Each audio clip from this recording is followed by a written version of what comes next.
All right, what's going on, guys? I'm sorry I can't wait the full 20 seconds. Actually, I don't wait the full 20 seconds. What's going on, guys? I am the one, the only, the WOOKIE. We are a few misfits short this week because of reasons. Because what happens tomorrow, guys? It's time for KFC Keyforge celebration.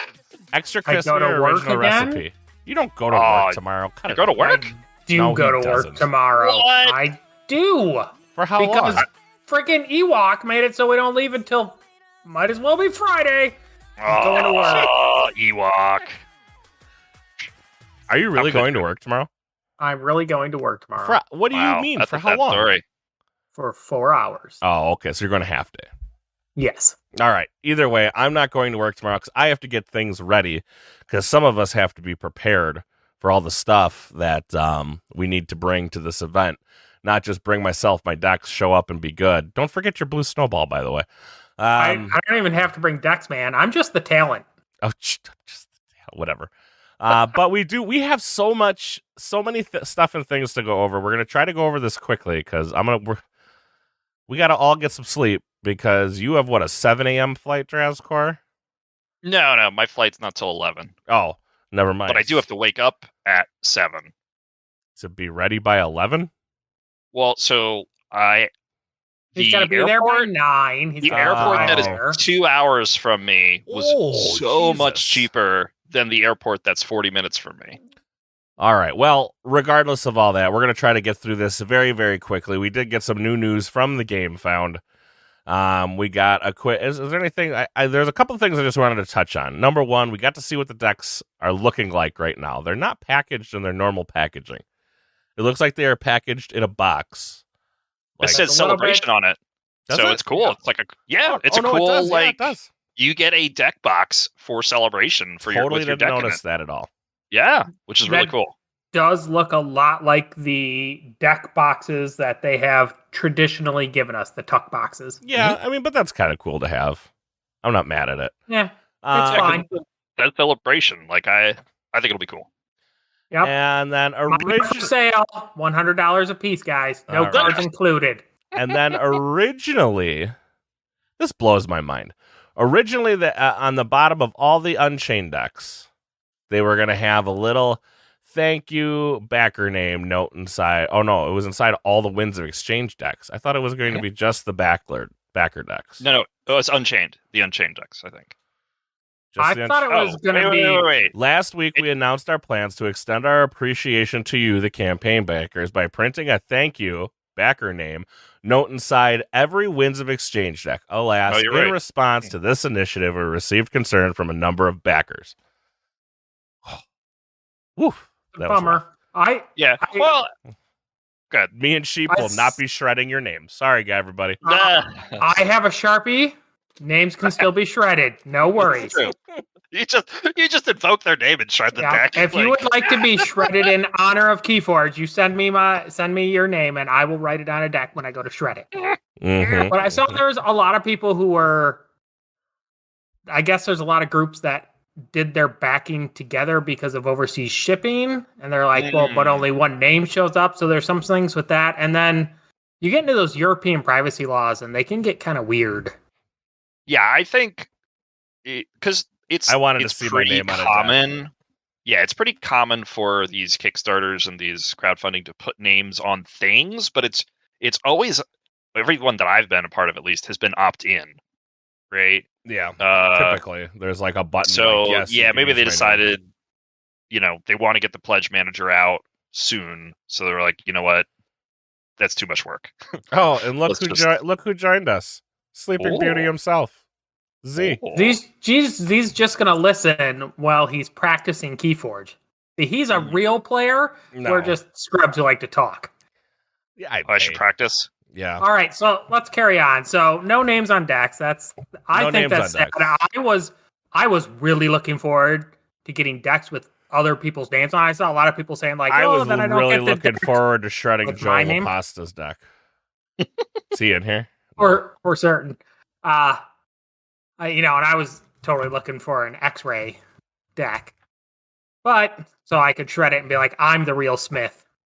There are three like of us. Highlander, there could only be one. There are three of us. There are three Smiths on the same team. So Who's the third? Oh, okay. Z. Z's a Smith, too. I always forget about Z's a that. Smith. Are Yes. you guys like Highlanders? Like they're gonna only be one? Like what's going on here? Yeah, we're all Clan Smith. That's right. Okay. Born at different times, but yeah. Okay, so a little sad that there's not going to be names. That's it. They're still working on the Pledge Manager update. Yep. Next week. That hasn't really impacted me. Like I can put my names in. Yep. I only need to put my names in a week before the Dex print, Yep. as far as I'm concerned. So whatever. But I was actually kind of curious how, like, logistically, right? How they were going to put names on and then take names off. Are they just going to Sharpie them out? Like, because they have to have been printed already, right? No, they're printing them now. That's what that picture is. It explains that they've done the actual manufacturing can happen, right? So, all right, so hold on. It says in here somewhere, commercial production wins the exchange will commence actual late next manufacture of week. Keyforge can happen once again. Yeah. Yeah. Is that what you're talking about? No. It says they can provided all goes well. week. Yeah, next week. Okay, but we gotta keep moving. All right. Pledge Manager update, so we can put our stuff in. Luxury play styles. You're gonna be able to buy your super fancy tokens through the Pledge Manager. Really cool. I wonder how close of a relationship they're gonna actually end up having. I hope very. That's interesting. Luxury play styles is number nice. one. They're amazing. Super nice tokens. Super nice everything. But like that's one super supportive of Keyforge. Super supportive. So glad to see them getting on board. And then we got a picture of Keyforge Celebration and the 76 TVs it looks like they have set up. Or that could be a poster too, I guess. I don't know. Oh, I assume that was a poster. I say poster. I gotta say, I mean, like, I hope this is just like the talking room because otherwise Keyforge Live was in a bigger room. That's clearly the talking room. Okay, that's where, because there's a stage. So that's where they're gonna tell us all the great Keyforge news. That's where our keynote's gonna be. Mm-hmm. Mm-hmm. All right, and then it says we got lots of Winds of Exchange details. Mm-hmm. So that's what was in the game found. So we'll be going through the articles here shortly. Yeah, because we got two of them since last time. But I just wanted to say, because you're all here for the dirt, and I'm here to give it. So I was messaged today. Dirty dirt. I was here to message you today. That tomorrow there will be version 16.0 of the Keyforge Master Rulebook update. Oh. You mean Splash is going to work? What do you mean? Why wouldn't it work before? Because it didn't have any rules. Whatever. You're the only one that doesn't think it's going to work. Dan's just like, unless it's in black and white, I don't acknowledge it. That's right. That's not Keyforge. That's right. And this new house isn't mentioned anywhere. How do we know any of this is legit? It just doesn't work for Dan. If Dan attacks with Splash Creature, nothing happens. Nothing happens. That's okay. I'm good with that. In Rules 16.0, I actually saw it in there. It actually says does not work for Dan Smith, aka Dr. Sheep. That's bad to have my generic name, guys. Listen, I don't make the rules. I just follow them. So, you know. But that's all the news. You guys want to go through some spoilers? That's why I showed up. Yeah. I kicked my friend out. Z's got to get you kicked. Get out. Get out. Like, get out of here. I got to do the obligatory spoiler warning. I mean, our whole show is about spoilers. So, if you didn't want to hear spoilers, you showed up to the wrong cast. It's pretty much all about spoilers today and a little drop on rules. So if you don't want to hear about spoilers, see you next week. Because it'll all be spoiled by then. Peace. Yeah, and I'm going to try to live stream as much as I possibly can. I am obviously bringing a bunch of tech with me, so I will be able to live stream on YouTube. So make sure you're following us there. If you're listening to this, Archon's Corner over on the YouTube channel. That's where I'll be streaming everything because I don't like Twitch. Done. Sure. Let's get into the first set, the Aquilia Loneheart. He is a 6-power dinosaur soldier from Saurian. He also has an armor, or she.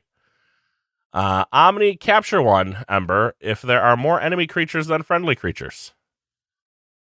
I know what Z thinks about this one.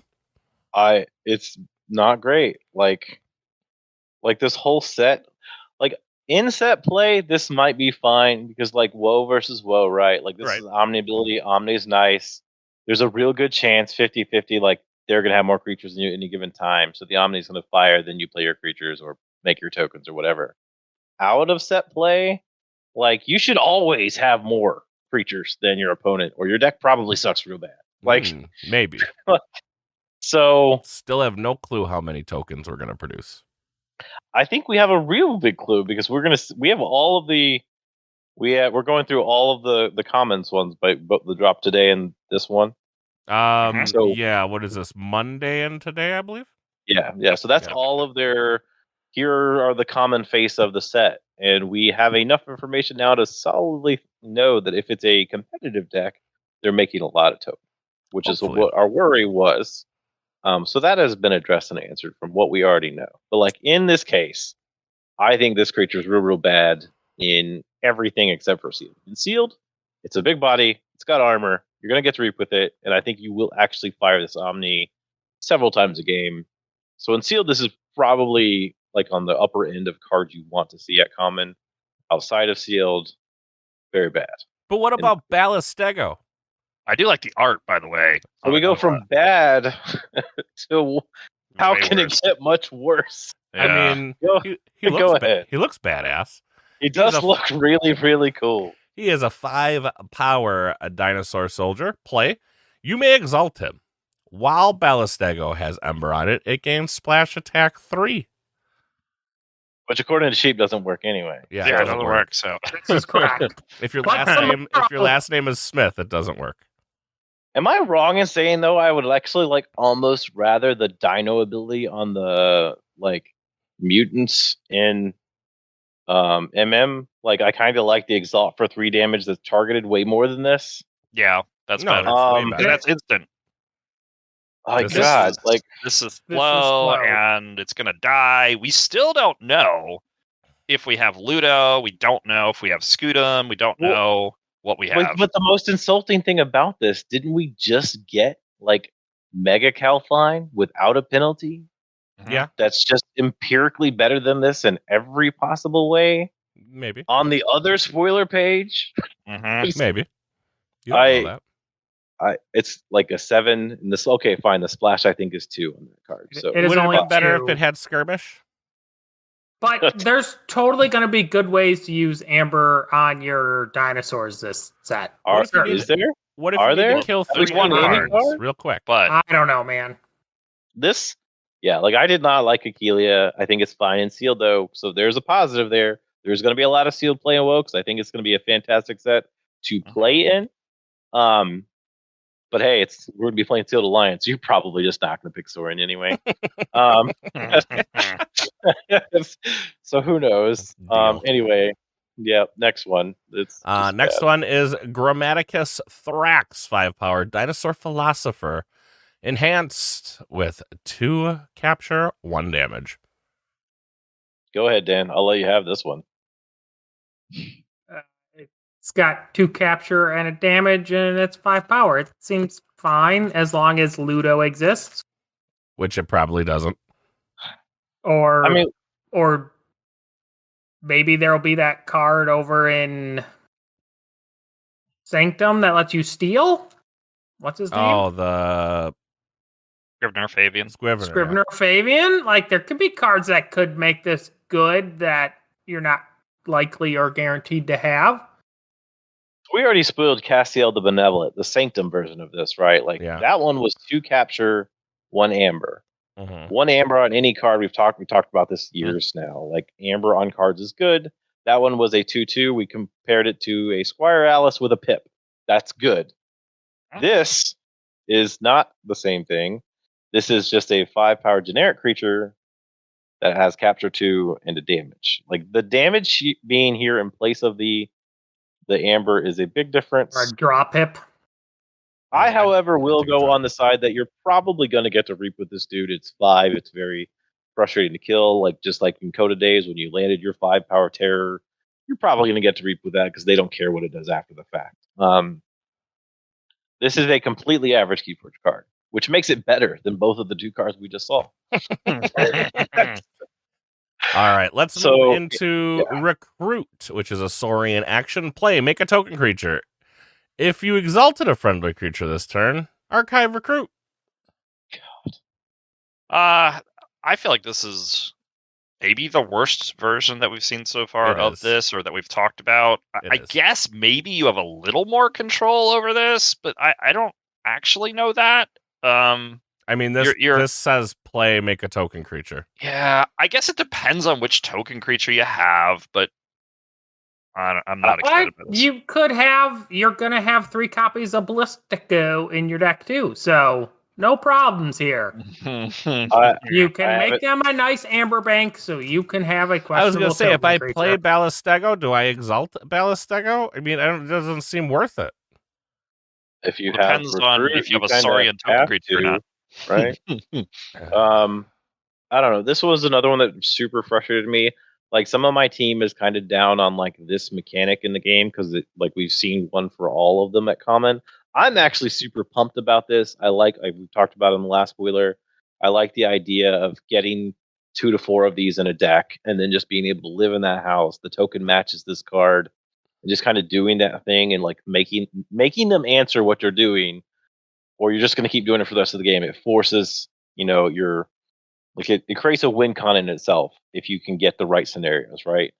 This is the one that's like really hard to do that repetitively. On top of that, like Cheap joked about, we haven't seen anything to do with Exalted Amber in the set as far as I know. We're about to see one, I know, but as of yet, like, I'm not seeing Ludo. I'm not seeing Imperial Forge that I know of. No Scudam. As far as that we know. Maybe, yeah, we have Scudam didn't survive set like the first breakout of Nerf. So this is true. As we said in Worlds Collide, though, there was a little too much ability to deal with all the Exalted Amber that it made it not that risky, and good decks could deal with it. I think that's because we saw both things. We saw Ward come out en masse, and we saw using Exalt en masse. If it was literally either or, it would not have been an issue. You also saw things like Six Semper. You also saw things like Exile. You had way too many ways to deal. Like, you could just be like, oh, I'm going to put a pile of Ember on this creature, and then you have it. Or I'm just going to take it all and put it in my pool because reasons. Like, let's face it, Worlds Collide Saurian was absolutely busted and probably shouldn't have existed. I don't know if I agree. Like, people say that all the time. You only say that you don't agree because you have a busted Six Semper deck. No, I don't. My deck doesn't have Six Semper, and it's never won anything. There's only been, one Worlds Collide winning deck, and it didn't have Saurian. Well, to be fair, they were only in one. They were only in one vault tour before we all went into hiding. We've had other competitions. Yeah. Like, we've had other really big premier events. It's definitely real good. Top level Saurian. I wouldn't put it in busted. I don't think. The one that won live did have Saurian, but it was MM, and if Saurian stucks in MM, it would just happen to be there. Yeah. Like, let's move into Symposium, which is a Saurian action play. Exalt ready and use a friendly creature. If it is a token creature, you may exalt ready and use another friendly creature. Amber banking. Ember. If there is a way to Ludo all your Ember off, maybe this will feel okay. I mean, this is still, it's quite the rush. We actually haven't seen enough super power reap effects to get excited about this, right? We haven't seen a Philosophosaurus, haven't seen something even like a Senator Shriek style card. Like, if it's just a generic creature and it reaps, it's gonna be a little sad, slow, and but I think like house cheat, like it's in an Archon deck, exalting ready and use house cheating, that's worth it. You have the option here to do a token creature first, and that your token creature might be valuable there to do it. So I like this one. I actually like this is above average card. Like, as far as the way Keyforge works, it's an above average card in a below average house.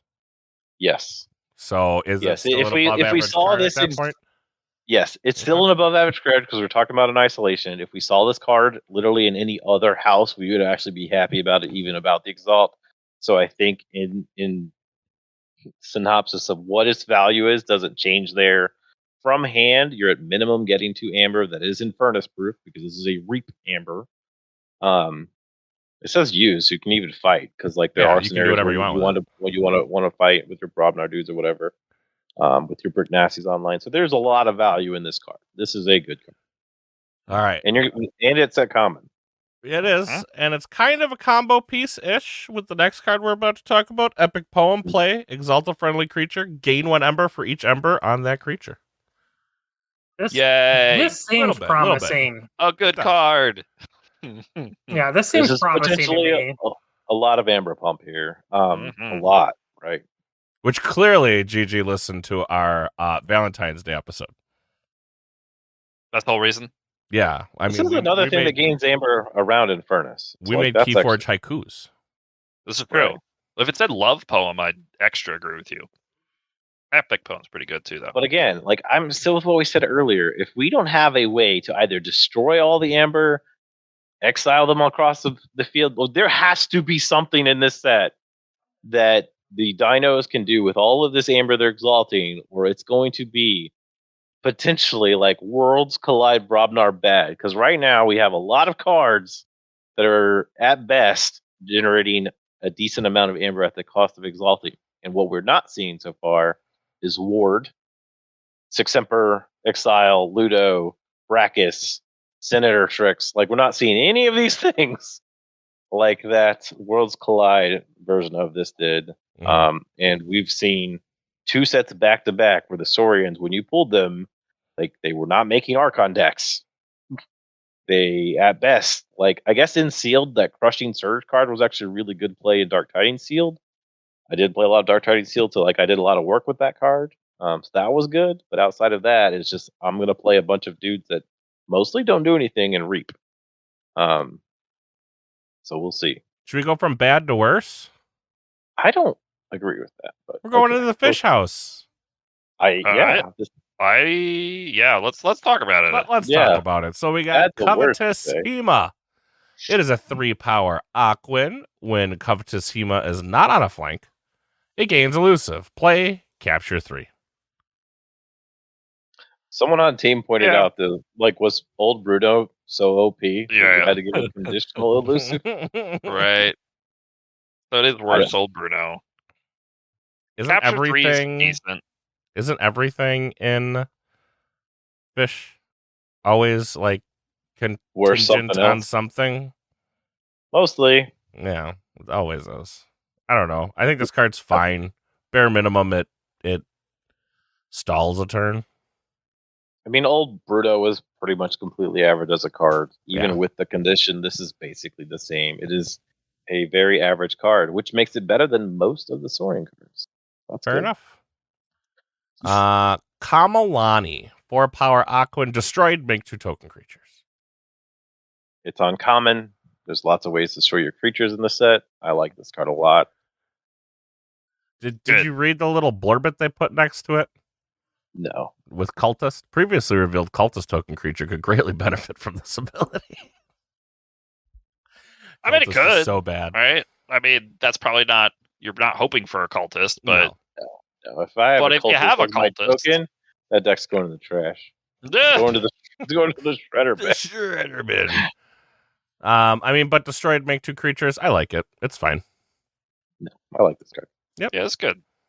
Like, you do board wipe, you have a bunch of these guys out, you wipe their big board, and suddenly you got a whole mess of tokens. Like, I like it. Well, I'm sorry, I'm thinking now.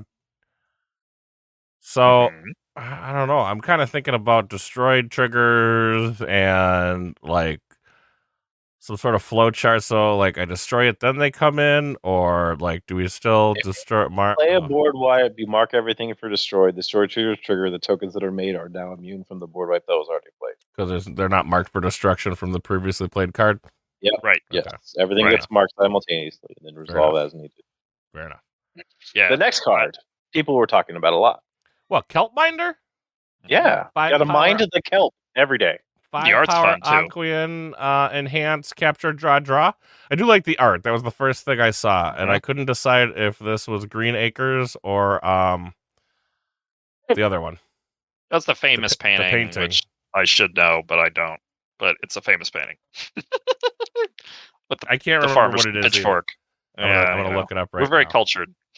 Very cultured. No way I would ever know what y'all are talking about right now.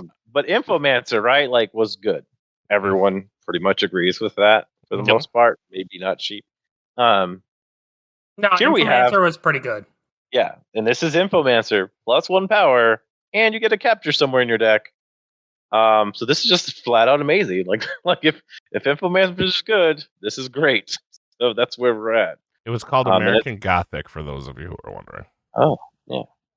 So yeah, just straight up great card. Really, really happy with these 3 enhanced dudes in every everyone but Saurian.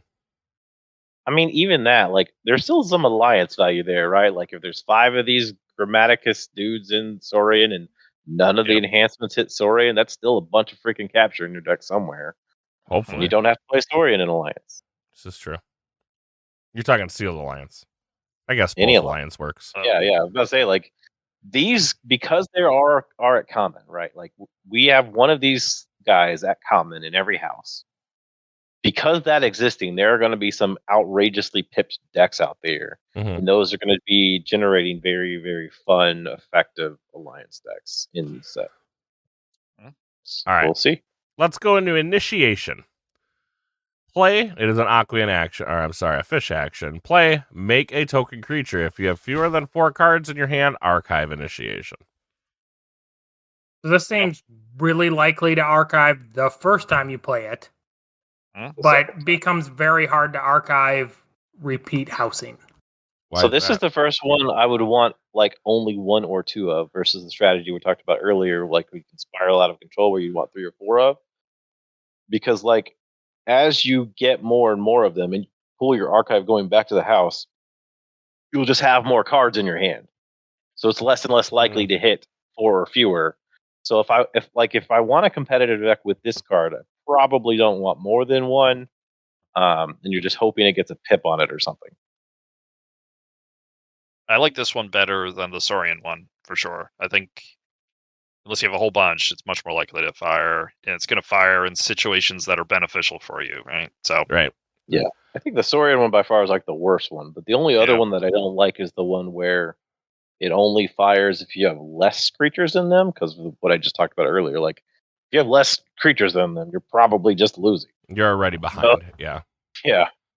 So I think this is probably, like, 3rd from the bottom, depending on what type of deck you're building. If you're building a, like, not wanting to stay in the fish, well, yeah, because Alliance exists, right? If you're going for a strategy that does not require, like, not wanting to stay in the fish house constantly, this is a pretty decent card for this house. Let's get into some cards with pips on them. Yay! At common. We like cards with pips at common. Abyssal Sight. It does have a pip of Ember. It is an action. Play. Destroy a friendly creature. If you do, look at your opponent's hand and choose a card from it. That player discards that card. Possibly a very good card, depending on your token, I think. We've seen... Well, we've already just saw a common that it combos directly with. We just read Kamalani, which is destroy, make 2 token creatures. I think there's going to be a handful of decent cards you want to destroy that have destroy effects across the set. And this is a really good effect. Like, Brain Drain was sometimes frustrating, like, especially against, like, MM. You look at your hand, 2 of the cards have draw pips. It effectively does nothing, right? Like, you can choose a card, they're just going to draw it back. So this, however, like, the straight up, hey, I'm discarding your Team TP, I'm discarding your Scramble Storm, like, I'm discarding your Kichi, whatever, is very, very good. I think this has the possibility for being a very good Alliance card. This is a straight up good period, right? Like, well, it's good, but I'm saying even with Alliance on the horizon and the meta being completely undefined as of right now. And Alliance the ability being, like, combo. The ability to get information, like, information is, like, so big, and I think a lot of people, Keyforge information is big, but it's not as big as in like some games. Like looking at your opponent's hand in Magic is like huge, right? Yep. It is a big deal to gather all that information. Now, I don't know if that's why they've taken away the note taking, whatever, so on and so forth. So you don't just have to remember what's in your opponent's hand. You can write it down. Not sure. However, the fact of the matter is being able to like look at their hand and be like, that's where they're headed next. And then not only that, being able to go, no, and then discarding something from it is pretty big. Yep. This card is absolutely huge at common. Like, like we talked about using cards as key cheats, like forcing your Scrambler Storm to be a key cheat if you know what their A is, like using Control the Weak to go to a house that can't stop you by memory, becoming a key cheat. Like this is just easy mode of all of those things we've discussed for years. Like you play it, you look at their hand. Oh, they don't have archive. You know whether you could push or not right there, right then. Like to the point where like this can be game winning. Like did you just remove the one thing that their stop is, or what combination can win them the game? Like, oh, you had a key cheat. Got a good card. Yeah. Yeah. This is by far the best card we've seen him get. Yay for Fish. Let's move into Crushing Deep. It also has a Pip of Ember on it. Yay for Pips of Ember. During your opponent, it is an action play during your opponent's next turn. Keys cost +3 for each forged key they have. This is basically late game Miasma. Miasma was a completely okay card, so this is an okay card. Miasma was an okay card? Yeah. It was only good because it was combined with certain cards in certain decks. Every deck that it wasn't combined with those cards, it was just okay. We haven't seen any of those. Like, we have not seen anything that is graph. We have not seen anything that's DMTP. So without those, Miasma was at best okay. I thought Miasma was above average. Still think Miasma's above average. I mean, I was happy to see it, right? But that's the thing, like, blow your socks off. Well, but when you break it down, like, if there's one Miasma in your deck, half of the time you're gonna draw it early. Yeah, that's just the way Keyforge is, and it's just a pip. It doesn't do anything then, just like this. And then late, yes, you delay them once. Like there are certain decks that implemented those kinds of cards superbly, and we have not seen the companion cards to do that in this set yet. If they exist and they're out there, that will be having a different conversation once we know full information. As of right now, this is an average card to me. Information on average comes on Friday.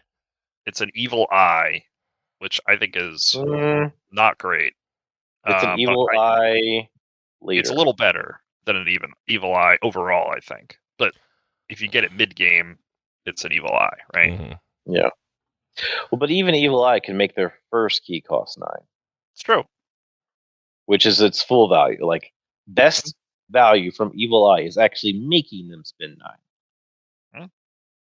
That is true. Should we move into Starlines? Do it. Yeah. I haven't heard any no's. Okay. So we got Specialist Guthrak. He's a 3-power alien Handahan. I have no idea what that is or what that means, but I'm sure we'll find out. He's not the first one. I know he's not the first one, but I still don't know what that means. He has Skirmish, after fight / after reap. Capture 1 for each house represented among Specialist Guthrak and its neighbors. I said that right. I feel like I read that wrong. Yeah. Capture 1 ember for each house represented among Specialist Guthrak and its neighbors. So it can capture 1, 2, or 3. Yes. Right. Like, that's what it does. Bare minimum, he's a 1. Capture up to 3. All right. I mean, it has the versatility. He's got to survive.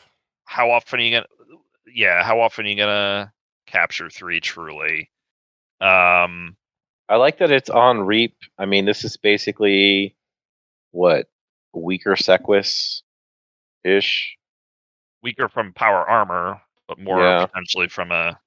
Well, but when you're talking about capture creatures, it's like they want, like, your opponent wants to kill them, so their power and armor are very significant. And we haven't seen a ton of ways to protect your peoples.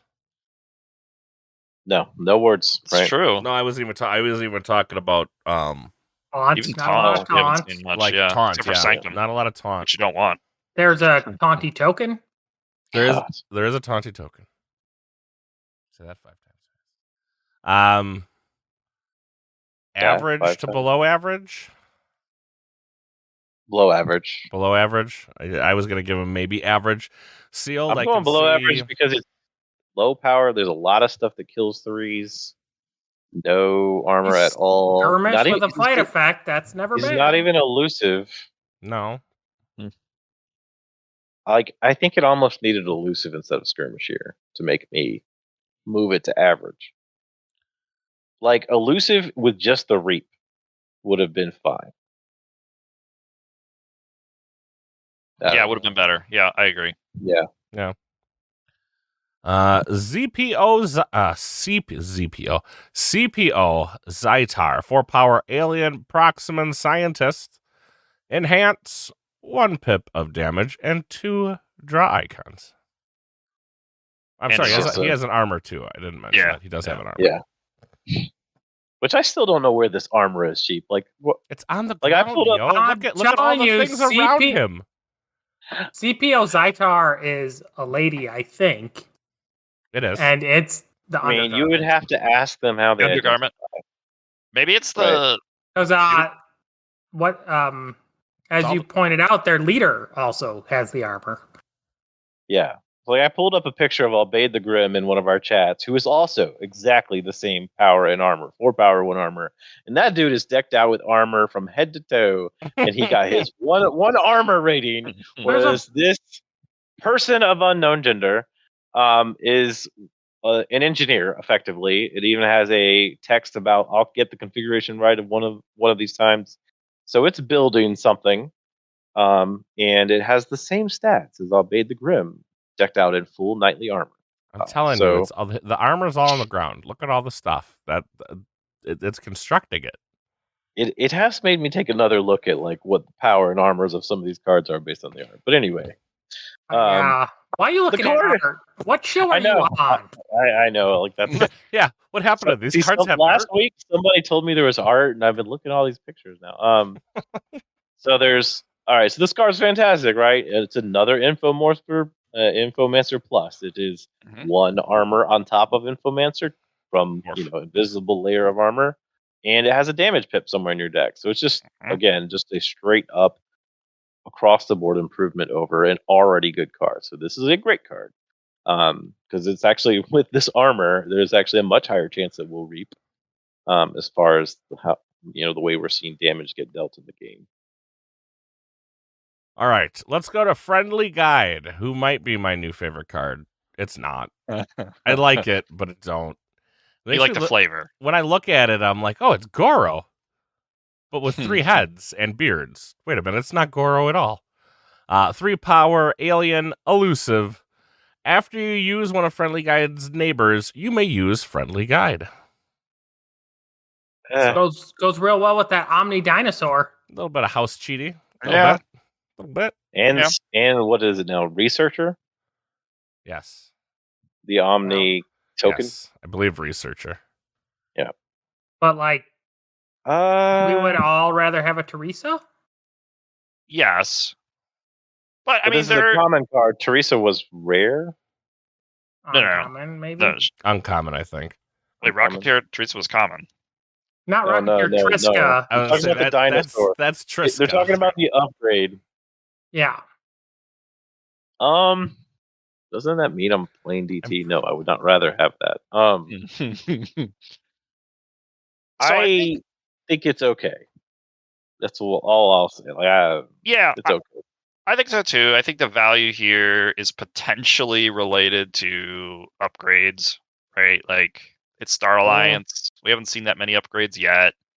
I think this highly depends on what your token is, honestly. But yeah, that could be too. Yep. A non-Star Alliance token makes this better.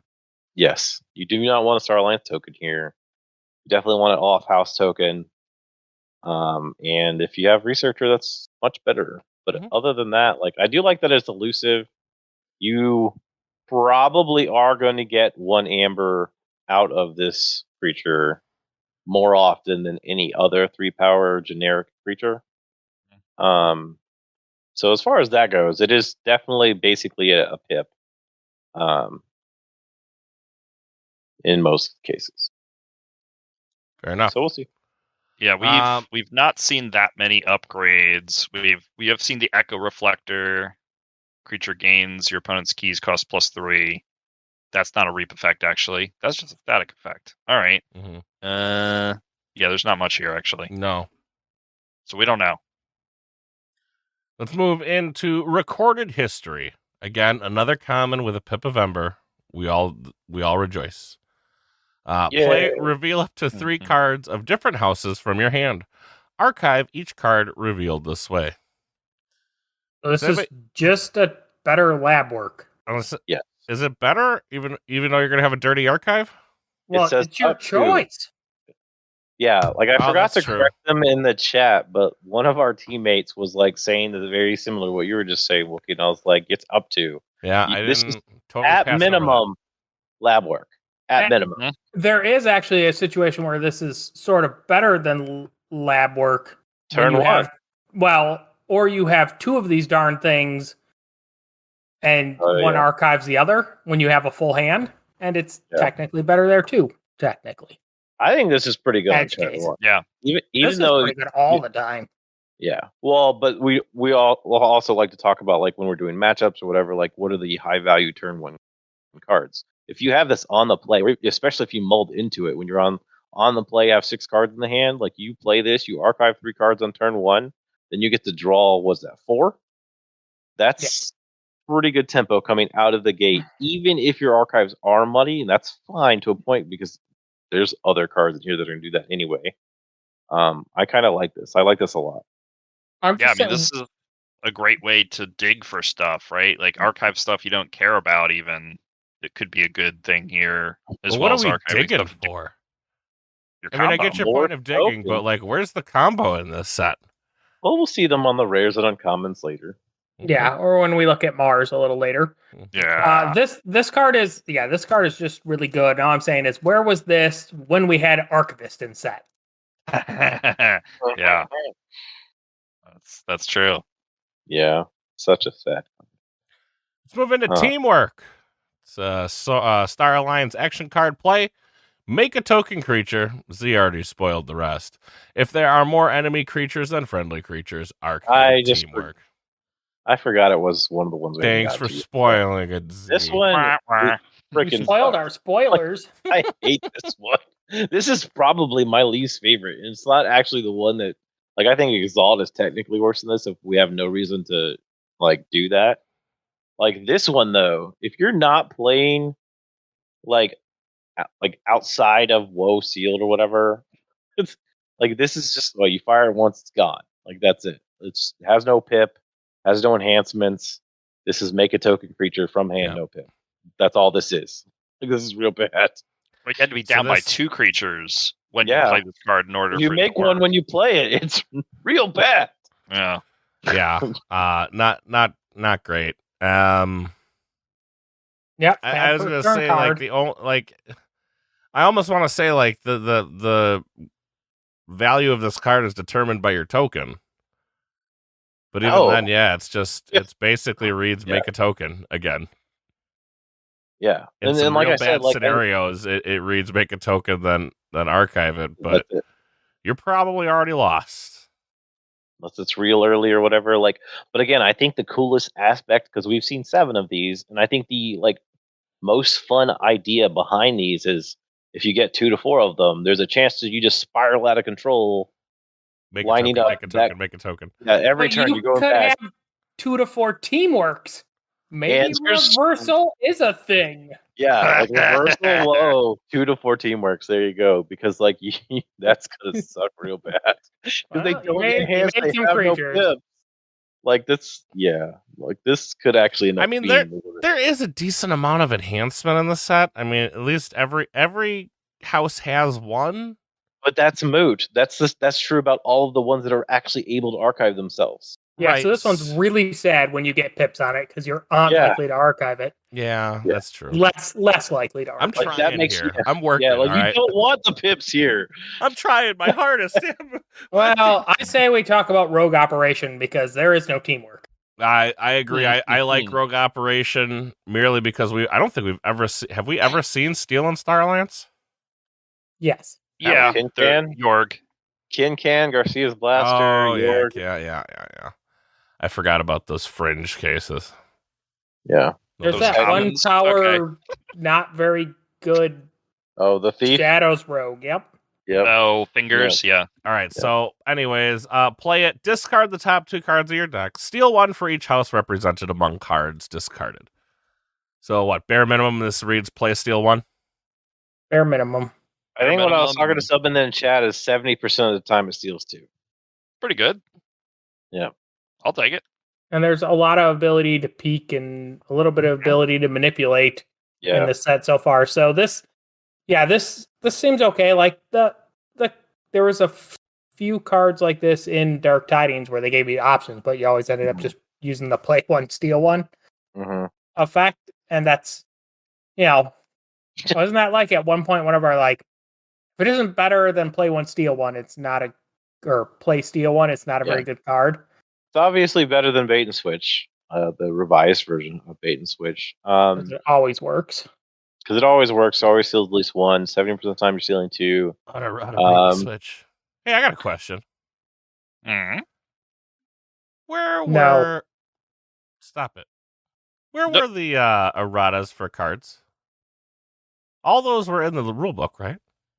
No, those were definitely in the tournament rule thing. Which no longer exists. No, you're right. They're at the back of the rulebook. Are they at the back of the rulebook? Yeah, they're at the back of the rulebook. The tournament They're an Archon Arcana. Well, yeah. Well, the very official. They don't write the rules, so technically, Bait and Switch isn't errata right now. Yet. We don't even... Yeah, all right, next. Yet. Don't I'm with you, and I support that, but Lands, here we come. That's right. Technically, library access... Oh, wait, no, the whole card... Well, Dude, the card was errata. But it was reprinted with the errata 2, wasn't it? Yeah. Yep, it is errata. All right, Mix the Tall-Minded. We're into Mars now. Ooh, all right, Mix the Tall-Minded. Great picture. Is a 5-power Martian. This is the house that matters right here. Your opponent's key costs +1 for each friendly Mars creature in play. I like Mix. Oh, yeah. This is good. Which one of those 3 Martians is the 1-power Martian? Definitely the one at the top. With the spiky bottom teeth. One's a grunt token. The middle one is, I don't know. Oh, maybe that's Mix. Marauder, the top one's a rebel. Oh. Or whatever they're called now. Wait, so is this really like Pokemon? Like if I stack them all together, I get Mix the Tall-Minded? Well, together we're as tall as any elder. So hold on. If I get all 3 on the table at the same time, can I go into my extra deck and play Mix the Tall-Minded? Yes. I feel like that joke went well over everyone's head. I'm not really a Pokemon. That's you. Yeah, this sounds more like some Exodia bullcrap, and we definitely don't talk about that. This creature in Mars is amazing, though. I love it. Common. This is screw the Blorb plushie. I want a Mix plushie. Can we even say what this does? Your opponent's keys cost +1 for each friendly Mars creature in play.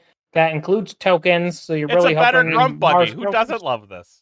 No, it's not a better Grump Buggy. It's definitely a better Grump Buggy. It's a better Faust, is what it is. Okay, that's fair. Well, it's also like the other Amber Control guy from AOA, who went plus for neighbors. It's that kind of thing. Nobody knows anything about AOA here, Sheep. We only play good sets. He's talking about Nizik. We only play good sets here, Sheep. You just played AOA the other day. Shush your mouth. I was forced to, against my will. Forced. So yeah, this is good. I actually I saw some chat about this going well, does this just end up being one of those cards where you make your opponent's keys so high they kill it, then forge for 6 anyways? I think smart players will actually not play as many Mars creatures as they possibly could sometimes just to force a high key cost. Like if you spike to 10, I don't play a 5th Mars creature. I go, 4 is just fine. Go ahead and have that 10 cost key. Yeah, I like the power you have here. Because what you were just describing is what Faust does. You land your dudes, you amber them all up, and you end up with a super high cost. They don't forge, and eventually they kill Faust, they forge at 6. Here, because you don't have that penalty because they've like before, if you had Faust out there, like if you killed your people, they get the Exalted or Captured Amber back, and that sucks. In this scenario, if you go into Mars, you can slam your people into things. Like you can control fully the number of creatures in play, and you can force them to forge at 8, 9, 10, 11. Like it's a very, very good card in my opinion. Lots of player choice as far Even as landing, how this affects the game. Being it's an uncommon card, or it's a common card. Yep. Uncommon. 2 of them is just like +4 cost. Yeah. Like this is in lines with you're gonna see Eddie style expense off of this guy. Mm-hmm. Well, what we're talking about things we're playing earlier, if we do see a way to like punish big amber gains in any kind of way other than the like bait and switch thing that gives them a billion cards, this could get real good. Well, let's move into a guy that kind of combos off of him, depending on your token. Ironix Vatminder. 3 power, 1 armor, Archon, Ironix. Play / destroyed. Make a token creature. Yay. Love him. So I like this better than the destroyed get 2. You play, you get 1, destroy, get another. Like this seems like a contractor. You get half up front and half at the end. Yeah. I like this card for what it is. I love him. I like that he combos with like the way the board wipes work too. Like, like we talked about earlier, if you board wipe in this scenario, you're still making a token that is not going to die from the board wipe. Yeah. I need to know who made Mars in this set, because whoever did it did a much better job than whoever made Mars in Coda and AOA. Like I feel like good. Mars and Coda and AOA was like all or nothing, right? You either got the battle fleet key abduction. we don't know how this set plays yet. Have you seen any cards in Mars that were like, you have Mars, you now just suck because reasons? Yeah, we're about to get it. What? I don't know. I don't think I've seen an empirically bad Mars card. Are you talking about Glilix, the weaponsmith, the 4 power, 1 armor Martian artisan who enhances with 2 damage and a draw pip? Yeah, he's the one who doesn't do a lot for me personally. You hate pips. No, especially like after seeing the number, there are some 1 power creatures on tokens, but there's a lot of them that are more than 1 power. And the enhanced, this is probably one of the worst. Yeah, I don't agree with that. 2 but anyway, damage and 1 draw. It has a draw pip. Just having the draw pip is significant. Yeah, but did you want a 4 power 1 creature with a drop pip? I think y'all are missing. Okay, let's say it was Infomorph, and you wanted. If I said I'm going to give you 1 armor and take away 1 of your draw pips and give you 2 damage pips, how would you not say it's at least equivalent to that? Because I would say I'd rather have Infomorph. But why? Because an armor and a. I mean, think about what a draw pip. Process through what you're about to say. a draw pip, I think, is often worth more than 2 damage and 1 armor. I don't think so. I think like 1 armor in this game on any creature, especially if it has over 2 power, drastically increases the chance you're going to reap with it. We've done the damage scenarios a lot. This is true. There's a lot of cards that do 3 damage. He probably gets the reap. And instead of the draw, so like that's an amber already there. And then as long as you're not playing, like there's actually a lot of creatures that are big in this specific set, but against other sets, like specifically Coda, AOA, and even MM, because there's tons of 2 power creatures. 2 damage pips is also quite significant most of the time. Okay, I guess one of the reasons I like Infomorph better is in set he is a mutant in a set where you get to do lots of stuff with him being a mutant. Because I guess the good decks I see getting played are either Dav or often Torado. And then the card provides more value than just the 2 pips. As you know, and you hate my opinion here, is these cards where you just get some pips and at least these creatures are big enough to matter. Yeah, that's what I'm saying. Like, I think this is a really good card, actually. I don't think it's a really good card. I think it's okay. Okay. I would agree. It's okay. I don't know. I mean, the enhanced hate will never end. No, because there's that 3 damage pip dumpster fire from Shadows, and that card. I agree. bad. I do not like that one. But this one, in effect, has already replaced itself as far as efficient goes, because it is a draw pip somewhere. Maybe. Well, maybe. Okay. I like it. Well, yeah, this card is fine. Hold on. What power is Emberling? Is he 1 power or 2? Yeah. 1 power? So, he's 1. It depends on whether there's an artifact in play if they didn't nerf it. Let's just go into the assumption it's 1 power. It kills an Emberling sheep, so therefore it's basically crushing. Or you're not playing against an Emberling deck, and it may not do anything of importance. Or not. We don't know. Clone home, everyone. Clone home. It is an action. Play, make a token creature. If there are more friendly creatures than enemy creatures, archive clone home. Damn right. This one seems likely to occur. Whoa. Yeah, I like this a lot better, yeah. This is where I'm living, guys. Like, this is the kind of token maker that I want. Like, this is the scenario that we talked about early on. Like, if I can get a deck, maybe 1 or 2 of these things are enhanced, give me like 3 or 4 of them with a Mars token. At this point, I'd actually rather have the Grunt token, so I can just stay there with these 3 power dudes that just keep coming at you. Like, answer what's happening somehow, some way, or just lose. I'm going to reap with 6 grunts every turn. Fair enough. Yeah, I like it. I mean, I'm this token generator seems much better. And if it gets enhanced, hot dog. Yep, that's what I'm talking about. That's what I want. Hopefully. Where your draw pip has to show up. Or damage pips. I guess damage pip. I mean, to be like honest with you, if Clone Home gets a draw pip, hot dog. Now, I'd almost on a recycling one like this, if you're going to stay in house, wouldn't mind the damage pips. Yeah, damage is fine. Like, this is the scenario where I create a win con out of the cards just from the limited amount of cards we've seen that do become real threats to decks that we know are really good. Like, this is decks that we have in the current meta at the top level are not designed to beat down armies and armies and armies of 3 power creatures every turn. Like, that's just not something that we're It's one of those things that does beat them. It's like you play out your 5, 6 creatures, they clear the board with their board clear, and you go, oh, guess what? I drew into 5 or 6 more creatures. Well, in this scenario, it's not even drawing it in. As soon as you're you have it. Like, make a token, archive, make a token, archive. Like, here we are. Do it again. Yep. Okay, so we got Scoop Up, which is an Ember every time you play it. Yay! Play, put a friendly non-Mars creature and an enemy non-Mars creature into your archives. If that enemy creature would leave your archives, return it to its owner's hand instead. Zookeeper on an action. Yeah, so that's cool. I want to say it's real good.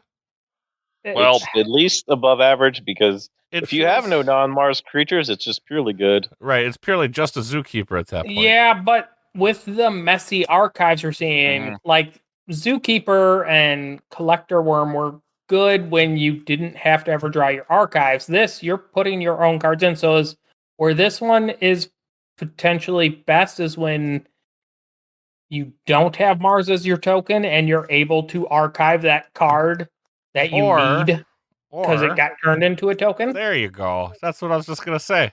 I need that Ember Control card. Swoop. There you go. You can have your whatever. It's a little slow, but it does that.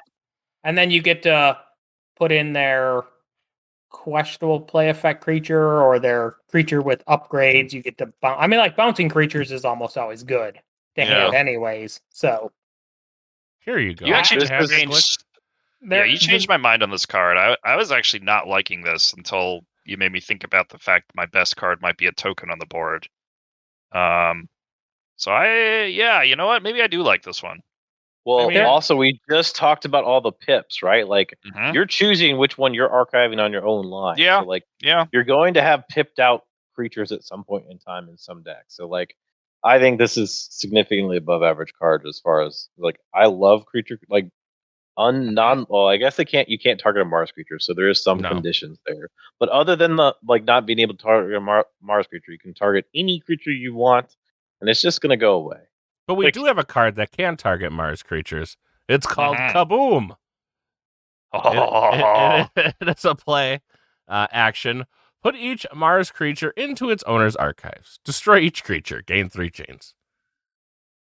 And I just really want cool. everybody to see he has a I don't even know what that is. A bandolier. There's the word I'm looking for. Of Mountain Dew.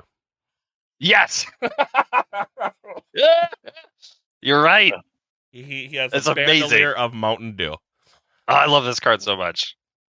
This card is amazing. I'm zooming. I'm enhancing. Enhance. It's all Mountain Dew, man. All Mountain Dew. He's got like the Centurion. I want to know where he got that helmet from, but yeah. He took it off the Centurion and he's blowing it up. He's like, I just found it. It's Mountain Dew. I cannot confirm whether that is Mountain Dew or not. He's blowing everything I'm excited up. about Mars. He lives on the edge. He lives on the extreme. That's Mountain Dew. Okay. But he just gatewayed, but didn't lose all his own creatures. This is what people who drink 4 2-liters of Mountain Dew do. They just gateway things. Here's my favorite part about this card is that we've already seen a potential combo with this. Here's the combo. There's a card that we've already spoiled called Martian Revolution, which is destroy all of your own creatures and then make a token for each creature you destroyed. So let's say you have 8 dudes, you kill them all, you make 8 tokens. Then, if your token is Mars token, the combo means with this combo you actually have to have a Mars token. Then you play Kaboom. If you had the 8 creatures that we just referred to, you then archive 8 creatures from your own deck.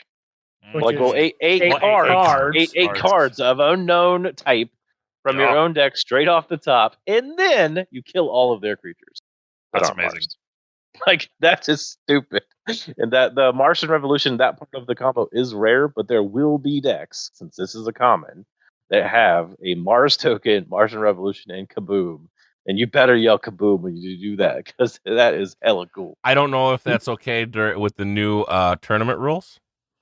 Well, saying the card name, you're supposed to enunciate your card name. Okay. You're just enunciating it louder. I just want everybody to know that when all of a sudden they hear Kaboom! And this is English language. There is an exclamation there. By not saying it louder, you're not reading the card correctly. And if somehow I get a bone saw, everyone in the arena will hear a bone saw is ready. Legacy Maverick Bone Saw? That would be amazing if you pulled Legacy Maverick Bone Saw. I would lose my mind. Legacy Maverick Bone Saw and a Legacy Narp. Oh. So is the potential problem with this card though is that it's common and you might have 3 of them? I mean, the same thing happened with Gateway, but in the end, if you're playing against these types of decks, I don't know if people are going to be complaining about it. I don't know. I don't know if it needed 3 chains though. 3 seems like a lot. Oh gosh, no. Gateway this is already better than Gateway. And Gateway is like never mind. I'm going to go back to my corner. Stop beating me. I'll go over here. So this is with you. You need 3 copies of this because you know they're going to get turned into your stupid token creatures instead of end up in your hand. Well, then you scoop them up somehow. That's a hope. Except we all want Mars tokens. Maybe Blorbs. Some Mars tokens. Blorb forever. All right, General. Hold on. Does this combo at all with Blorb? Did anybody figure this out yet? No, it does not. It does not combo at all with Blorb. No, because that puts your Blorbs in your archive as whatever they were. Right. This does not. This the only combo I've seen so far is Revolution. But what if there are 3 of my 3 cloned homes? And now I just make blorbs. It kind of combos with the whatever Scout is now, because you just draw a bunch while you're doing it. Prospector, yeah. So there's a subtle combo with that. Because you're going to draw a bunch, then you can play more Mars that turn. Where's the key abduction when you need it? Anyways, Legacy key abduction for the auto win. Let's go. I think you just win. In set. Yeah. If it's in set, Mars is the best house in any set. Was key abduction uncommon? Yeah. Yeah. Or was it rare? Okay, it was uncommon. Uncommon, not limited. Yeah. All right. We are getting into it won't be. We're getting into the twilight hour. Calm down, everybody. Calm down, Choke Show. General Za Orha. Yeah. Does anybody else get Clone Wars, like Attack of the Clone vibes off this picture? From the I see what you're saying. Yeah, really, I just see bad watercolors or something. All right, anyways, it's the display. It's like a holographic. Yeah, 4-power Getaruka. He has skirmish play for each forged key your opponent has. Make a token creature. It's okay. No, sucks to draw it early. Yeah, I mean, sometimes it's going to be sad. On average, it's going to give you 1. Sometimes it'll give you 2, and you're happy about that. Equate this to Dr. Escatera. So whatever your thoughts on Dr. Escatera is basically this card's value. So it sucks. I think it also depends on your token too. Actually, doesn't everything in this set? Yes and no. And yes. Like this is decent for Blorb to finish the game for the Blorb fans out there. It's true. This is decent for not Berserker. Decent for Amberling. Yeah. This is talk about Gemcoat Vendor. Yeah, I agree. This is also one of the worst merchant cards we've seen.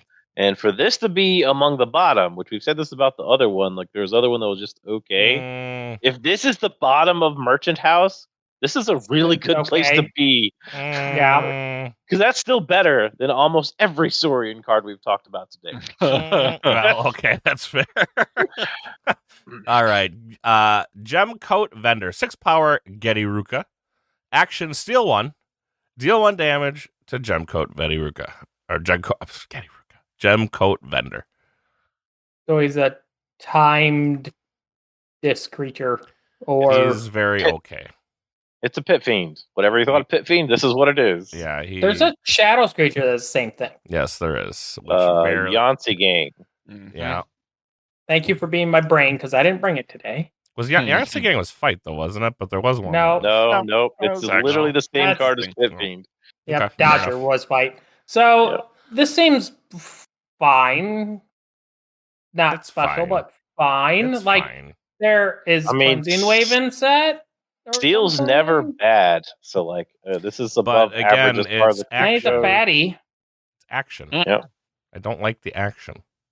I mean, you're still getting the same Amber as a Reap. Reap Steel 1. Well, that would be way better. Well, that's asking too much. Yep. All those have some kind of stupid penalty, even in Shadows. This has a stupid penalty. Not as deal damage. I would have settled for Reap Steel 1, deal 2 damage to him. Sure. Like if we're if you can still reprint cards, you could fix this for me. I mean, we got to have some sort of upgrade that gives armor, right? I mean, this is still better than all of the Saurian cards. So right. It's good. Well, you are comparing it to the tallest pygmy, sir. Like, I mean, all right, Steward. Here we go. Stew. It's just stew. It's not a get rookie. It's a 2-power human artisan. Enhanced 2 pips of ember. God. What? 2 pips of ember and a draw pip? Heck Who designed this set? I love it. I did. I designed this card. You didn't know? Oh, Steward Stew is my aunt. Sue's name? Yeah, all right. Jeez. Yeah, this card's flat out. Wait. Is Sheep gonna say it's bad? He didn't like it. He can't. He did it. Sheep did not like the Gloriana's Attendant. I still dislike Gloriana's Attendant. This card is. This thing is going to sit on the board and reap for 1 and put 2 more. No, it's not. Why would it die? Still gonna die. To what? Who's attacking this? Anything. Wind. Yeah. I am with my damage pips I got in Mars. the 2 damage pips from the Mars picture. This will most likely get murdered due to incidental damage, but it is significant that 1 damage pip cannot kill it.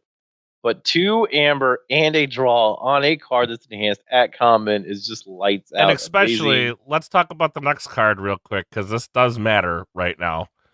Hire On, which is the action that we've seen in every house, play, make a token creature. If there are a combined total or 6 or more between both players' pool, archive Hire On. Combined total of 6 amber or more. You missed the amber part. Did I? Oh, I thought I said amber. My apologies. But like, what are the chances that there's not 6 amber between the two of you? Like, this is almost all the time. This is literally like the best version of this card. And it can be in the same house as something that puts possibly 2 ember pips on it. Not likely, but possible. It's a common. There will be one of them out there somewhere. I do like that there's these triple enhanced commons, along with every house has these common self-archiving cards. Like there's been a lot of talk about comparing them to Portal, and we have seen some double and triple Portal decks can definitely make some fire. I thought you meant like the Magic set. I was like, what are you talking about? But there was always a problem with those Portal cards. There's 2 problems, actually. One, that means you're playing DT. So first of all, that's just a problem right there.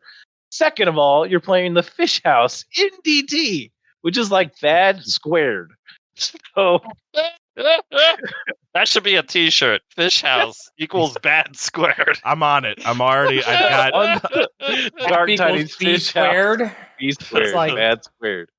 And that's where you're at, just bad to the second power. But in this case, we've already seen cards we're excited about, cards that are fun, tons of pips that can hit other cards, because there weren't actually that many pips to be had in Dark Tides anyway. Yeah, that is true. So I'm hoping you're right that we see this combination. It makes me feel better about these. Yeah, like these pips commons hitting the enhance, like the enhancements hitting the clone on Mars, the enhance hitting Hire On here, the enhance hitting the actually kind of like the it was if a creature fought, like the Brobnar one. Like there's lots of like areas where you can have these huge boards that just keep building and building and building with these enhanced archiving engines. Because even at 2 or 3 of them, if any of them hit pips, like almost any pip at that point is real good, especially if it's draw or amber, right? But like, because there's a lot of draw pips coming now, I think we're going to see some hella exciting decks. Again, this is an algorithm-based game, so we are going, like, the potential is always there. It's whether we see them. To make sure it happens, we need lots and lots of decks. Question. So people buy tons of woe. Just do it. Yeah, do it. And sell the best ones to us. Still a question. So, we're seeing these cards that enhance other cards, right? And we're seeing one in every house. Do you like that mechanic more, where the pip can be kind of wherever, right? You leave it up to the Archons, right? And you just kind of hope. Do you like that more than having more printed Ember just like on a card? MM is my favorite set by far, and I think the pips aren't all of it. They're definitely not the entire reason.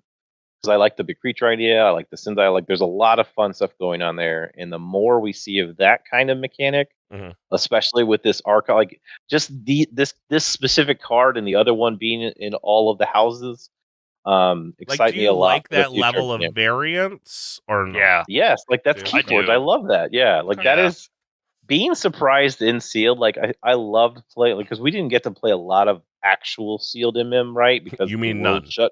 Shut the frick down. But like at the stores of the local, like we personally bought like enough packs to open and play here at my house. That was always like among the most fun iterations of Keyforge I played, whether they're playing that Ultra Gravitron that you didn't even know about, or they play that pipped out recurring Relentless Creeper. Like those were really, really exciting times. And like this, and that's another thing that's about our game. Like other games cannot do that. Like it doesn't exist. It can't exist in Magic. Like, so we need, like, I think they should double down on this stuff that like literally cannot be replicated at this moment in time. Taking more by pips, any other, taking more by any other deck in the world, and putting them on cards that just randomly generate it.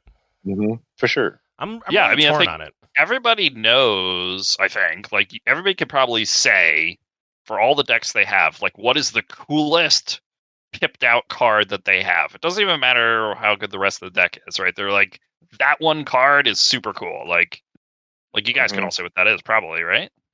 Nope. Yeah. Yeah, I've seen a double draw QMX. I've seen a draw Amber Rad Penny, and like those are really cool. Yeah.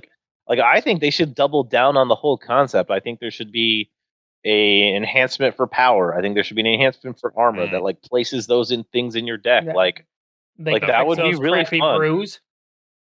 Yeah, like the brew should have been something like that instead of like if you had the mega whatever, that means something in your deck is just 2 power stronger instead of like you just get the brewer and he makes random creatures stronger.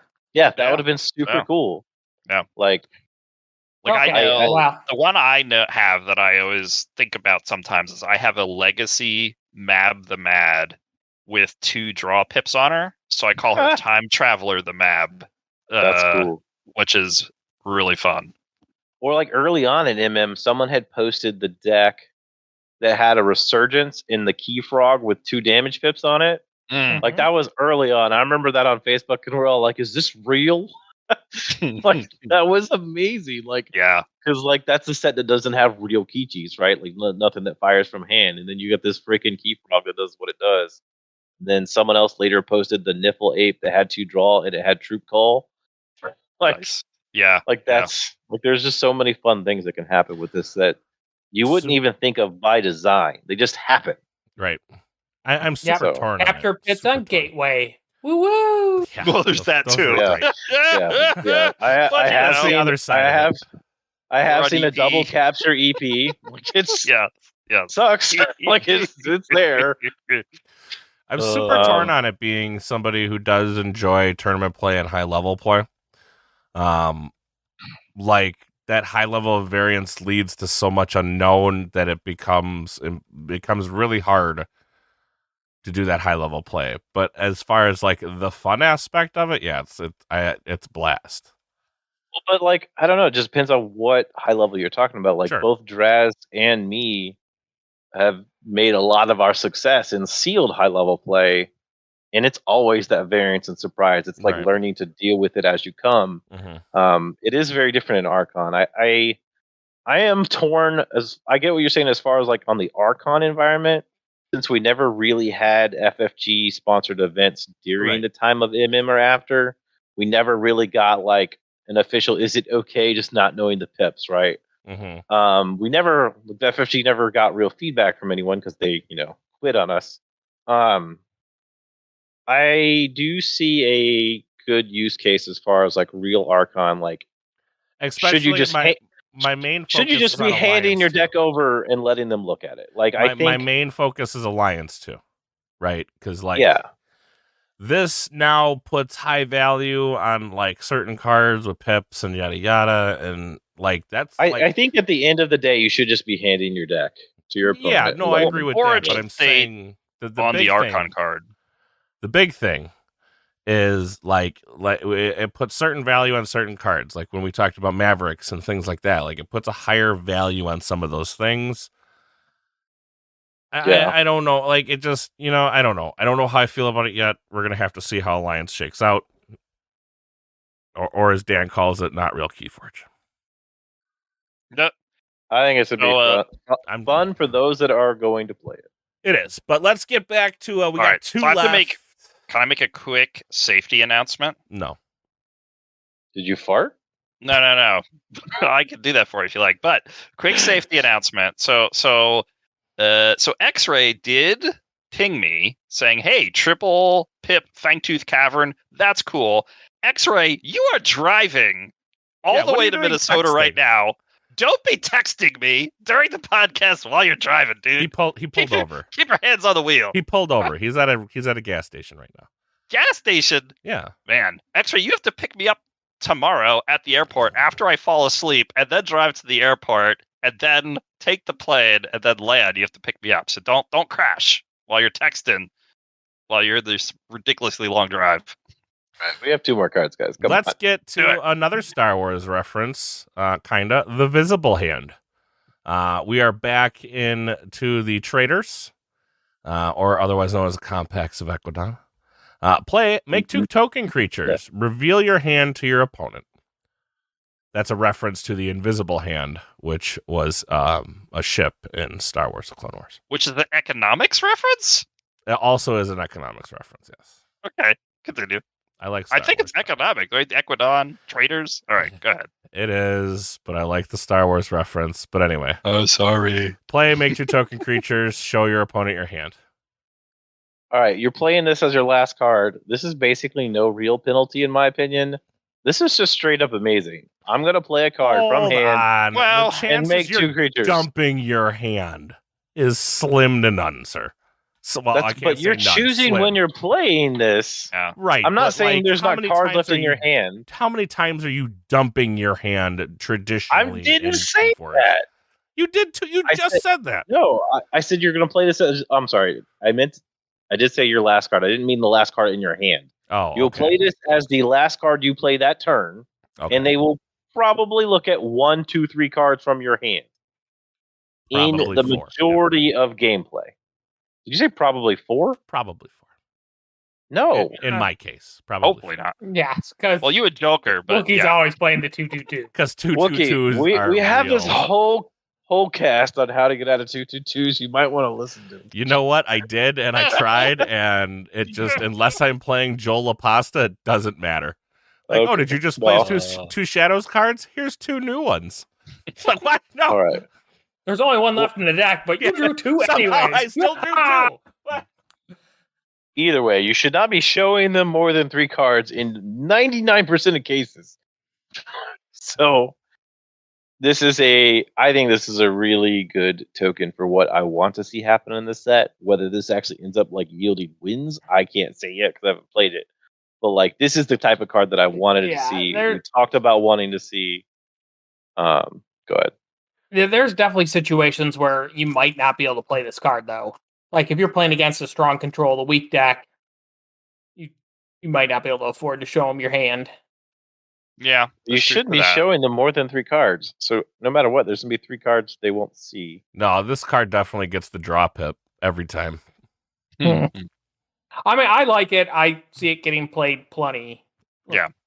That is actually a funny use case of negative value. If you got a draw card here. It's got 2 draw pips somehow. There's only 1. Yeah, obviously you're not playing it on play first turn of the game. That would be real bad. But I mean, first turn, that's probably the best turn to play it if it's got draw pips. Who cares? See my hand. Yep. See my hand. You know what I'm playing next turn anyways. Yeah. Stop it. That's all you can do. You know, you can't play your turn 1 Dust Witch or your turn 2 Dust Witch because I got an answer. Yeah. Or they go, oh, you don't have an answer to a Dust Witch early. I'll just play this. It's my whole turn, but you can't answer it. It's true. So we all kind of agree average to above average? Should be fine. Should be fine. I think I'm putting it at exactly average until I know. Exactly average? Yep. Fair enough. For the set. Auction off. Something tells... I feel like we've seen this card before. Close. We've seen a better version. Have we? Okay, so it's a Pip of Ember every time you play it. Action play, purge an artifact. Its controller gains 1 Ember. This is really, really close to an Untamed card. Wookie, do you know the card? I don't, do I? Oh my god. Well, Reclaimed by Nature. Yes, I was going to say Reclaimed by Nature.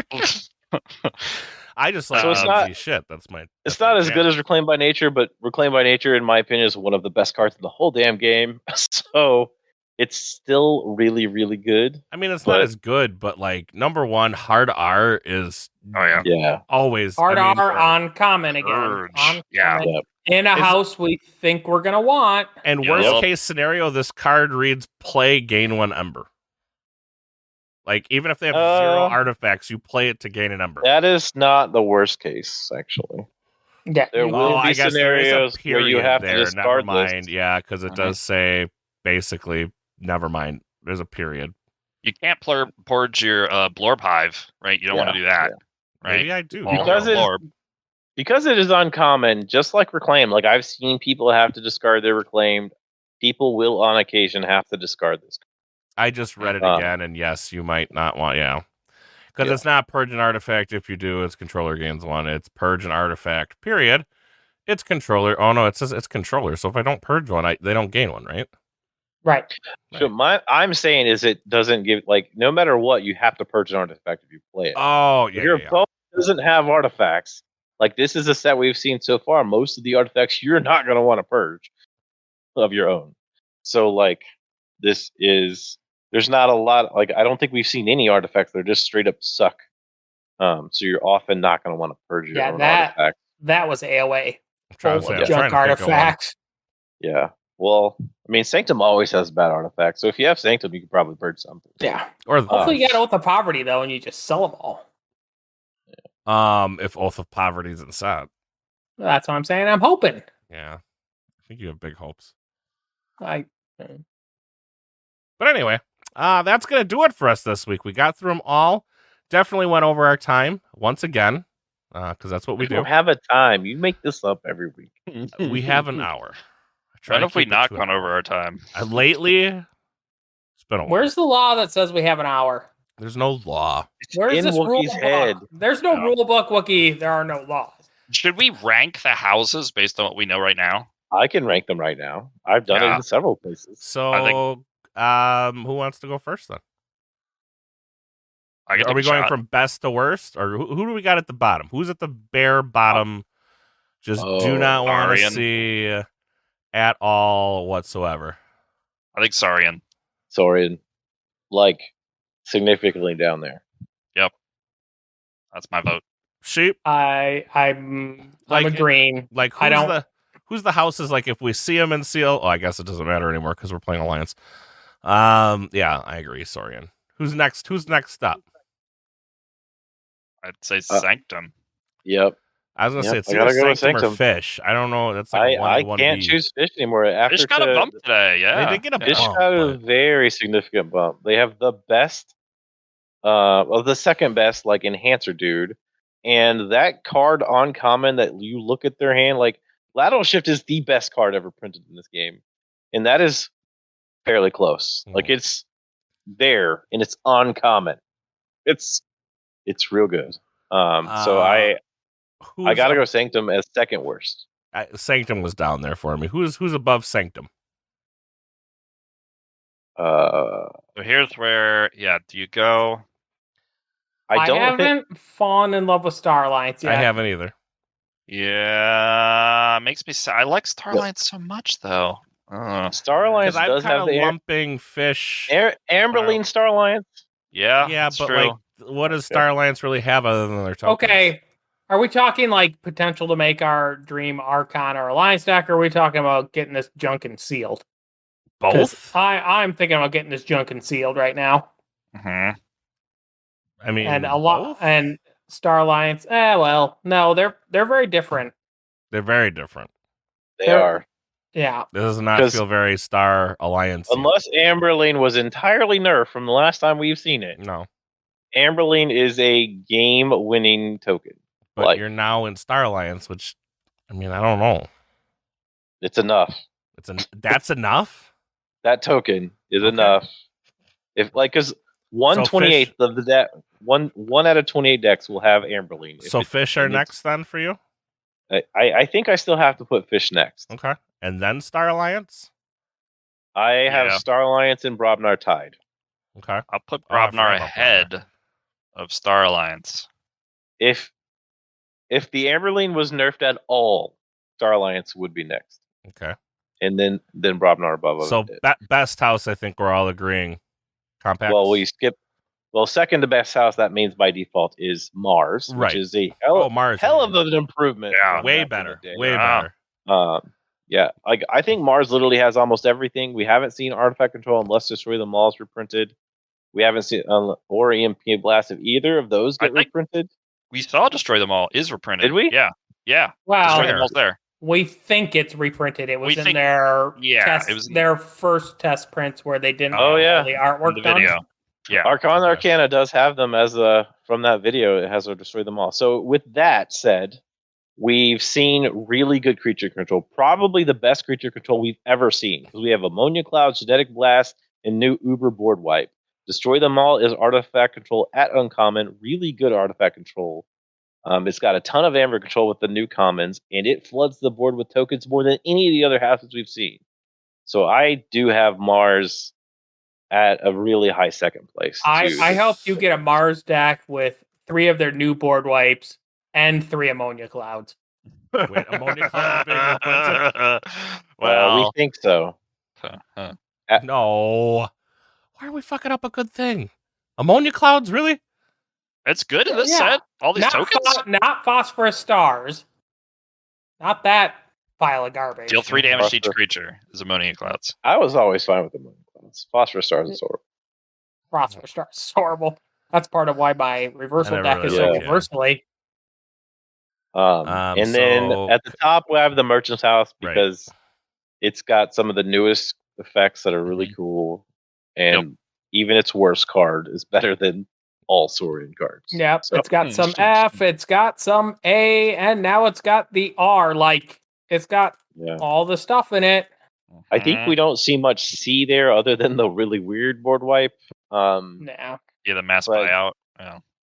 Yeah, but it's kind of like a Shadows logo submerge, and that's amazing. It has the weird C where it can play your opponent's creatures and take your opponent's creature from board, so it can potentially deal with the stuff that really matters.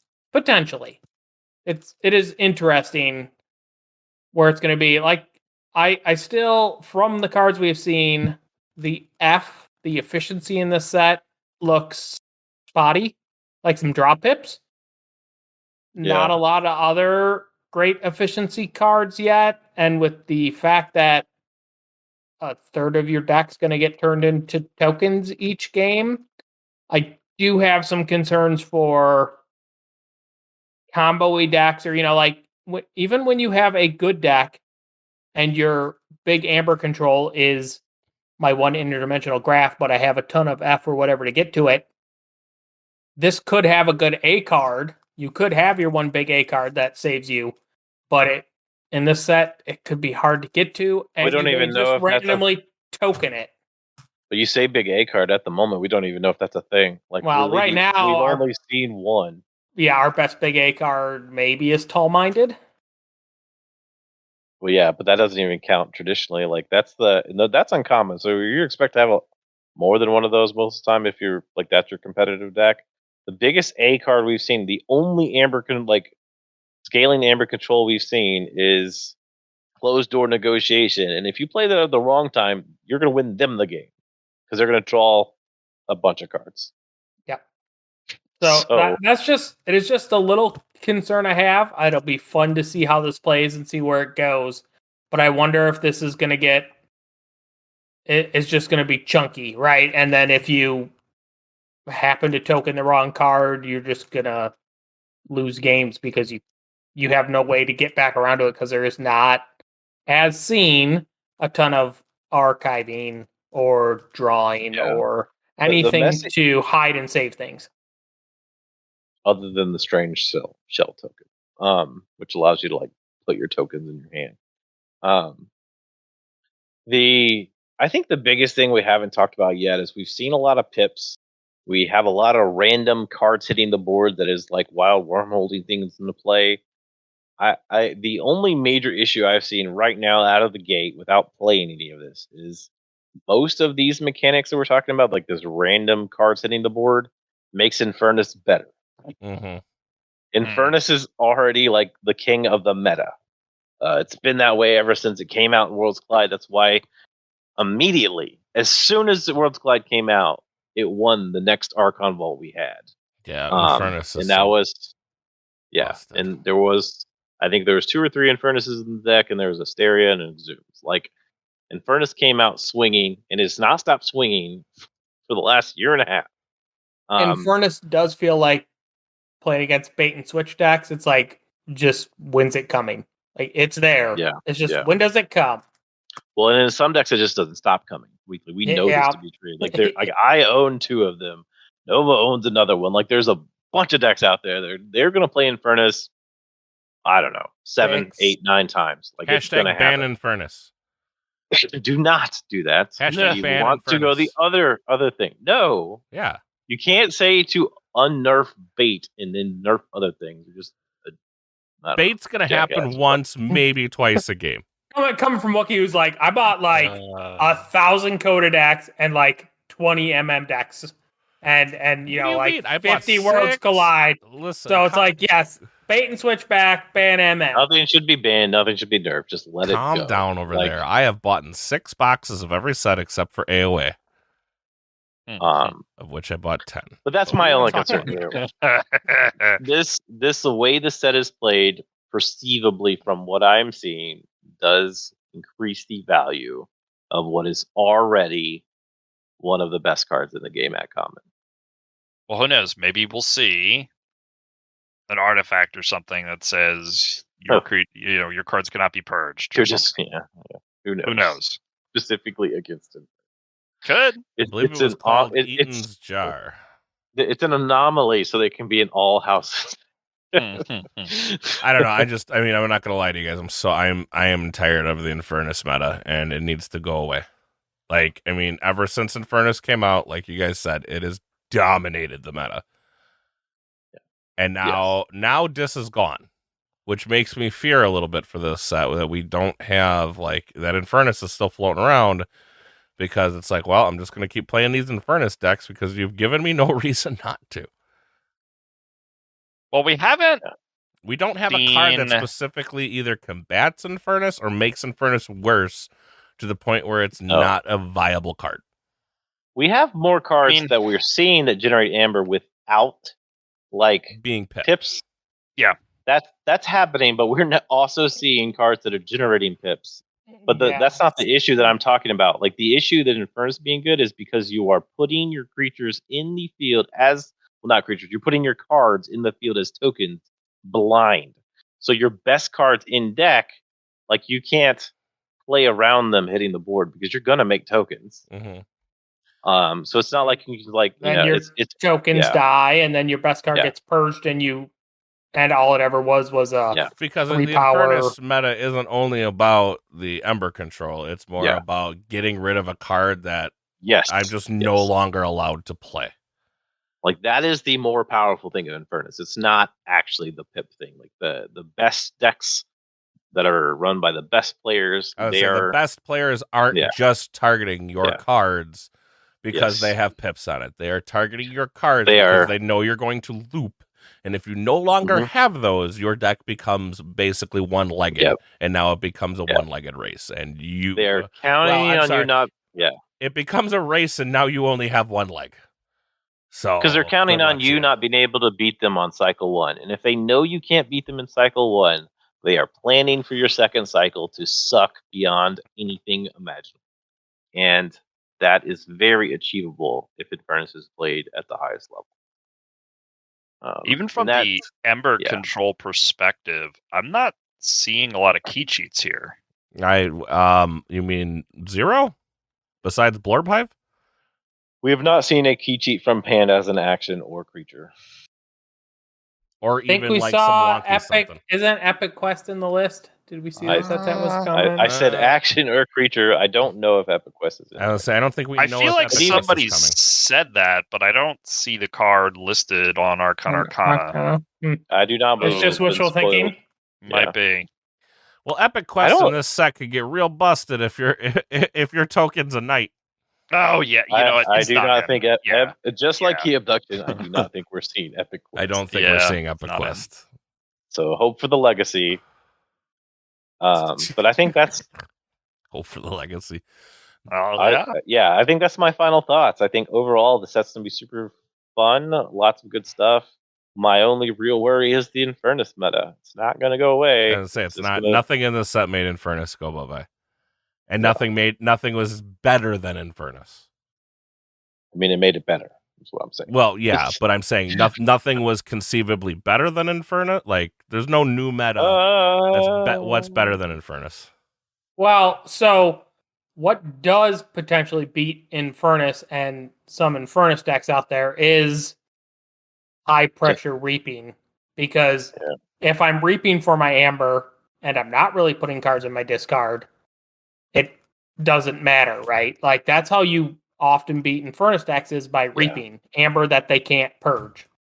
The clone army I mentioned earlier and the ridiculous hire now or hire more play Merchant House every turn. So that beats Infernus. Flood board and high efficiency. Yep. Well, like at that point, you don't really need high, like the clone army thing. You don't need high efficiency. Like you just need the 3 cards to appear, establish board, and then you just go to that every single turn. But does that happen? But can you do that? Because that happens once and Furnace Purge done. They can't purge it. It's going to your archive. Oh, that's true. But like they would have to purge out your entire deck for you not to keep creating tokens. That's not necessarily true because there's also I make my other cards into tokens and then they die and then they do get purged, right? Where you're saying that's what Infernus can do here. That's my problem. Like we see these dreamscapes where if I could get 3 of these cards and I constantly play them, but this set, from what we've seen, doesn't give you a lot of tools to handcraft with. Outside of like classic, I just sit on this card. Well, that's why I was talking about Mars. Mars has the ability to archive the tokens with the board wipe. If you're using it as an archive mechanic and not just the board wipe. Like Mars is the only one that I've legitimately seen. Like I can create a bunch of you can set up possible scenarios where it's really hard to stop this from happening because they have the board wipe on the one side. They can archive their own tokens but you have to have a Mars token in the scenario. You can create a lot of fun things out of Mars. That would be real hard for like an Infernus-based deck to stop because honestly, most of those Infernus decks don't actually have a lot of they normally don't have the TMTP to pair with it. It's just generally a lot of I'm just going to burn you. If you're reaping every turn like that, you will. Yeah, then they're burning themselves to keep you off key, and then you're often in a very, very good position. Yes, especially if you get to the scenario where you just have, you just are calling your archive, playing more tokens, and reaping every turn. All right. Well, I guess we'll have to save judgment for this weekend. 2 days. 2 days. Then 48 hours, right? We're talking. We will be near the end of the event this time on Friday. I'm looking forward to not being a part of it. I mean, I'm gonna be there, but I'm not gonna do very well. So, I will go Classic Z 4-2. Which means you're out. Yeah, which means I'm out. So, I'm just kidding. I have no idea. I look forward to having some fun. The first day is sealed. I look probably done really well on sealed. Look, I look forward to having a ton of fun. I look forward to getting some Unchained decks. I look forward to the Drazcore experience. I look forward to seeing all you guys again. It's going to be a ton of fun. Keyforge is back. I mean, we're here finally. Yay! 6 months ago, think about that. 6 months ago, we didn't know if this. Well, maybe I don't know how long it was ago, but let's just say a year ago then, because a year ago I can definitely say we didn't know if this game was alive or dead. We were right off the heels of live. We knew there was still a very strong player base for it, but we had no idea what was in store for this game. And here we are. We are traveling to another large-scale event, this time with a new company, to go play Keyforge. Yay, Keyforge. Super excited. Super excited. All right, but we got to go to bed. So we do have to go to bed so Sheep can get up and go to work tomorrow. So I can then go and play Keyforge. I am not going to work. However, I do have to take my kids to school tomorrow. So, and I have running around. Make sure, and get a sleep, get on that plane, fly out there. Yep, and X-Ray is going to pick you up. He is. He's on his way now. Just hilarious. Just the fact that he's driving is just. I'm sorry. That's so funny. Leave a full day early to pick me up from the airport just to get you. I told them that if he wanted to drive here, I'd hold his hand on the airplane all the way to Minneapolis. But guess that wasn't. He didn't really feel that. Oh my god! I could just imagine that. I'd need that live streamed somewhere somehow. Just him death gripping your hand all the way. All right. Good night, that's guys. Gonna do it for this. That is going to do it for us this week. Thank you all for listening. We'll see y'all next time. Happy fortune, everyone.